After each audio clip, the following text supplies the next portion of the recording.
Bugün sizlere kalbin en derin köşelerine dokunan bir eseri paylaşmanın heyecanını yaşıyorum. Abil Hasanov'un kaleminden Aşkı Kaybetme Korkusu. Sadece bir kitap değil, duyguların, kayıpların ve insan olmanın ne demek olduğuna dair derin bir içsel yolculuk. Bu eser, aşkın kırılganlığını, savaşın yıkıcı etkilerini ve toplumun vicdanını sorgulayan 23 kısa hikayeden oluşuyor. Her bir hikaye, yaşamın içinden gelen gerçekçi bir anlatımla insanın hem içsel çatışmalarını hem de toplumsal dönüşümle yüzleşmesini gözler önüne seriyor. Hasanov'un sade ve akıcı anlatımı okuyucuyu derin düşüncelere sevk ediyor. Almanya'da yaşayan bir yazar olarak uluslararası deneyimlerini ve gözlemlerini eserlerine yansıtarak evrensel meseleleri ele alıyor. Kitapta yer alan hafıza, umut, beni yaralayan kurşun ve kurtarıcı gibi öyküler okuyucuyu duygusal bir yolculuğa çıkartıyor. Aşkı Kaybetme Korkusu sadece bir hikaye kitabı değil, aynı zamanda insan ruhunun bir yansıması. Yaşamın tüm karmaşıklığını hissetmek ve anlamak isteyen herkes için etkileyici bir seçki sunuyor. Şimdi bu duygusal ve düşünsel yolculuğa birlikte çıkmaya hazırız. Aşkı Kaybetme Korkusu. Yazan Abil Hasanov. Birinci hikaye. Büyücü. Kuzenim üst düzey devlet memuruydu. Onu sık sık televizyonda görüyordum. Çocukluğumuz onunla geçmişti. Annem ikimiz arasında asla ayrım yapmazdı. Ama yıllar bizi birbirimizden ayırdı. Gün geldi, kuzenim ülkenin en ünlü insanlarından biri oldu. Her terfi ettiğinde bizden biraz daha uzaklaştı. Çok az görüşebiliyorduk. Bir gün gizli bir numaradan arandım. Tereddüt ederek telefonu elime aldım. Ses tanıdık geliyordu. Zar zor tanıyabildim. Kuzenimdi. Bir an numaramı nereden biliyor? Neden aradı diye düşündüm. Açar açmaz beni samimice selamladı ve nerede olduğumu sordu. Evde olduğumu söyledim. Şimdi sana bir araba göndereceğim. Lütfen bana gel. Sana ihtiyacım var, dedi. Düşünmeye başladım. Uzun zamandır kayıp olan kuzenim benden ne isteyebilirdi? Bu sırada kuzenim gönderdiği araba gelip kapımızın önünde korna çaldı. Arabaya bindim ve araba hızla evden uzaklaştı. Birkaç dakika sonra kuzenimin yanındaydım. Pahalı restoranlardan birinde beni bekliyordu. Telaşlı oluşundan zamanın az olduğunu anlayabiliyordum. Kısa bir sohbetin ardından hızla sorunlarını anlatmaya başladı. Kuzen, işlerim son zamanlarda pek iyi gitmiyor. Sayın Bakan bile benimle artık samimi konuşmuyor. O benden uzak durdukça tesislerime gelen ziyaretçi sayısı da azaldı. Hele şimdilerde adeta benimle hiç konuşmamaya başladı. Bu yüzden yanıma kimse uğramak bile istemiyor. Biliyorsun, restoranlarım, düğün salonlarım var. Düğün yapanların da ardı arkası kesildi.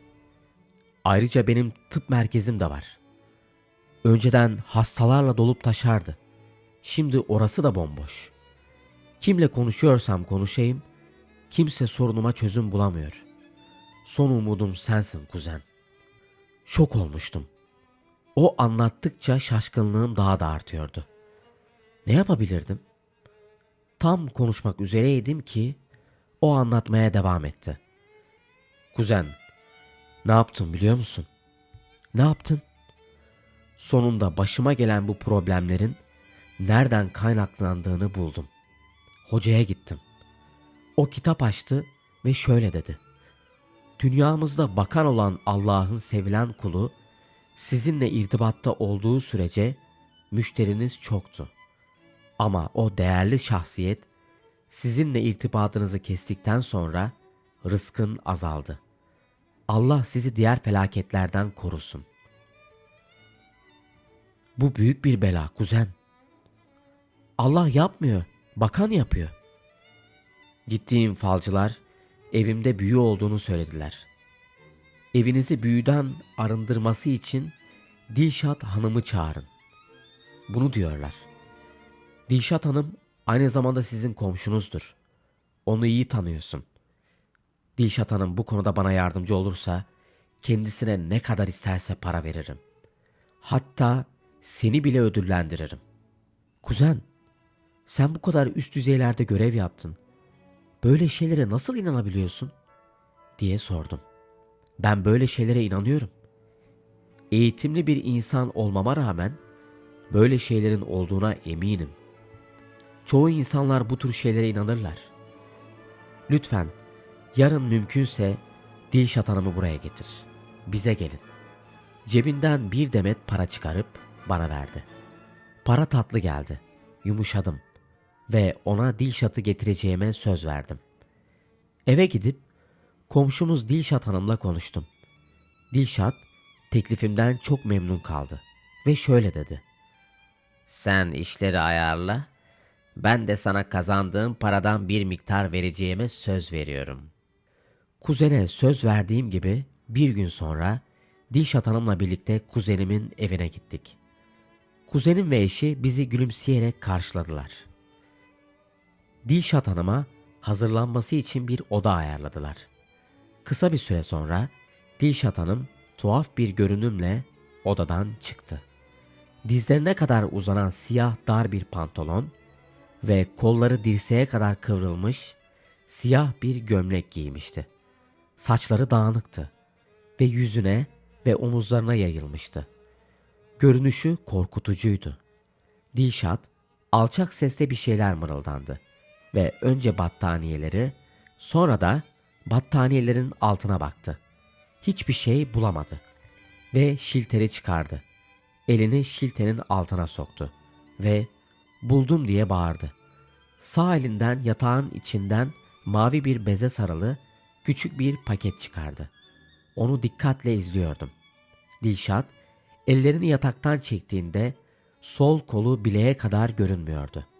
Böylece kuzenimin evindeki büyüleri temizledi. Şimdi hokkabazlık yapma sırası Dilşat'taydı. Hokkabazlık ne hokkabazlık. Bir anda büyük alim ve büyücü gibi görünen Dilşat evdeki bütün büyüleri etkisiz hale getirmeye başladı. Dilşat evde keşfettiği büyüleri kuzenime uzattı, gözlerini yerinden çıkartacakmış gibi büyüterek "Al, al bu büyüyü. Görünmez bir yere koy.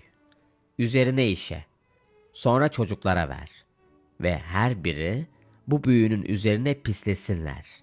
Böylece bu büyü kıyamete kadar bozulacak ve..." Kuzenin Dilşat'ın sözlerini yarıda kesti.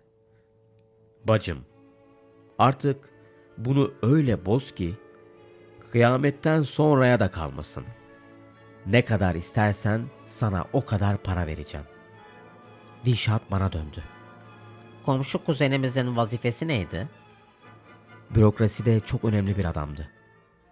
Dilşat, harika."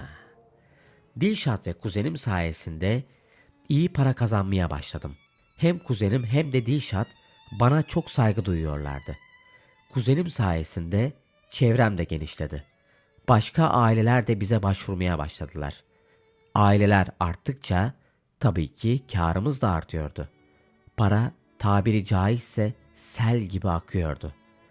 Öyle bir noktaya geldik ki müşteriler falcı Dilşat'ı kendilerine götürmem için para yerine gayrimenkul bile teklif etmeye başladılar. Biri mağaza, diğeri kafe, diğeri de araba servisi verdi. Dilşat Hanım bensiz hiçbir yere gitmiyordu. Çünkü onun hilelerinin farkındaydım. Beni dışlarsa bütün sırlarını açığa çıkartabilirdim. Zaman zaman yurt dışındaki müşterilerimizin evlerinde de temizlik çalışmaları yürütüyorduk. Bir gün müşterilerden biri Dilşat Hanım'ın evinden büyücü temizlenmesi karşılığında bana bakanlıktan birinde önemli bir görev teklif etti. Servetim oldukça artmıştı. Zaten köyden şehre taşınmıştım. Sadece şehrin önemli yerlerinde değil, çeşitli yabancı ülkelerde de evlerim vardı. Yıllar geçtikçe konumum arttı. Ülkede tanınan biri oldum. Televizyon ekranlarından ayrılmadım. Dilşat Hanım çoktan unutulmuştu. İşlerim yağ gibi gidiyordu. Ama bir gün kara bulutlar başımın üzerinde çoğalmaya başladı.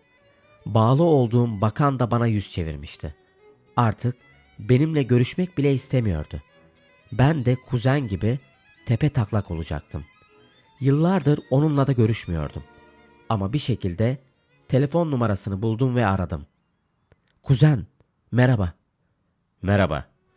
Kuzen, sana bir soru sormak istiyorum. Buyur. Hani bir Dilşat Hanım vardı, büyücü Dilşat. Evet. O sağ mı acaba? Hikayenin sonu.